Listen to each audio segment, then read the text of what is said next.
కేంద్ర ప్రభుత్వం సంచలన నిర్ణయం తీసుకుంది. సామాన్య ప్రజలపై పన్నుల భారాన్ని తగ్గిస్తూ వస్తు సేవల పన్ను జీఎస్టీలో కీలక మార్పులు చేసింది.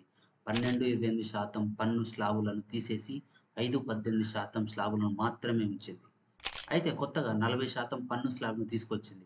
హెయిర్ ఆయిల్, టీవీలు, హెల్త్ ఇన్స్యూరెన్స్ వంటి వాటిపై జీఎస్టీ భారం తగ్గుతుంది. అయితే ఖరీదైన కార్లు, పొగాకు ఉత్పత్తులపై 40% జీఎస్టీ వసూలు చేయనున్నారు. రోటీ, పరోటా వంటి వాటిపై జీఎస్టీ పూర్తిగా తొలగించారు. ఇక ప్రాణ ఆధార ఔషధాలపైన జీఎస్టీ పన్ను లేదు. వ్యక్తిగత వస్తువులపై పన్ను భారాన్ని తగ్గించి దేశీయ వినిమయాన్ని పెంచాలని, దీని ద్వారా అమెరికా సుంకాల నుంచి ఉపశమనం పొందాలని ప్రభుత్వం భావిస్తుందని విశ్లేషకులు చెబుతున్నారు. దేశీయ వాణిజ్యాన్ని పరుగులు పెట్టించి వినియోగాన్ని ప్రోత్సహించే దిశగా ఈ నిర్ణయాలు తీసుకున్నట్లు తెలిపారు. జీఎస్టీలో మార్పులు చేయడంతో ఈ పండుగ సీజన్‌కు మరింత ఉత్సాహభరితంగా మార్చినట్లు చెబుతున్నారు. సామాన్య ప్రజలకు ఊరట కల్పించేలా జీఎస్టీ మండలి కొన్నిటిపై జీఎస్టీని పూర్తిగా ఎత్తివేసింది. ఈ జాబితాలో ప్రధానంగా విద్యా ఖర్చులు తగ్గించేందుకు మ్యాపులు, చార్టులు, పెన్సిళ్లు, గ్లోబ్‌లు, షార్ప్‌నర్లు, పాస్టెల్స్, క్రెయన్స్, నోట్‌బుక్స్, ఎరేజర్ వంటి వాటిపై జీఎస్టీ 12% ఉండగా పూర్తిగా తొలగించారు. సున్నా జాబితాలో చేర్చారు. వ్యక్తిగత బీమా, ఆరోగ్య బీమా, జీవిత బీమా పాలసీలపై జీఎస్టీని ఎత్తివేశారు.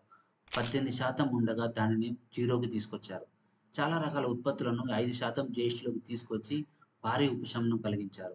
హస్తకళ ఉత్పత్తులు, గ్రానైట్ దిమ్మలు, హస్తకళ ఉత్పత్తులు, పాలరాయి వంటి జీఎస్టీని 5% చేశారు. ప్రస్తుతం ఎలక్ట్రిక్ వాహనాలు 5% స్లాబులో ఉండగా ఎలాంటి మార్పు చేయలేదు. ఇక నిత్యావసర వస్తువుల్లో షాంపూ, సబ్బులు, టూత్ పేస్టులు, టూత్ బ్రష్, షేవింగ్ క్రీమ్‌లను 18-5% స్లాబులకు తెచ్చారు. ఇక ఆరోగ్య సంరక్షణ రంగంలో 18% జీఎస్టీ ఉన్న thermometer, medical grade oxygen, glucometer, కళ్లజోళ్లకు 5%లోకి తెచ్చారు. వ్యవసాయ రంగంలో ప్రస్తుతం 18% జీఎస్టీ ఉన్న ట్రాక్టర్ టైర్లు, విడిభాగాలను 5%లోకి తీసుకొచ్చారు. రైతులపై జీఎస్టీ భారం భారీగా తగ్గనుంది.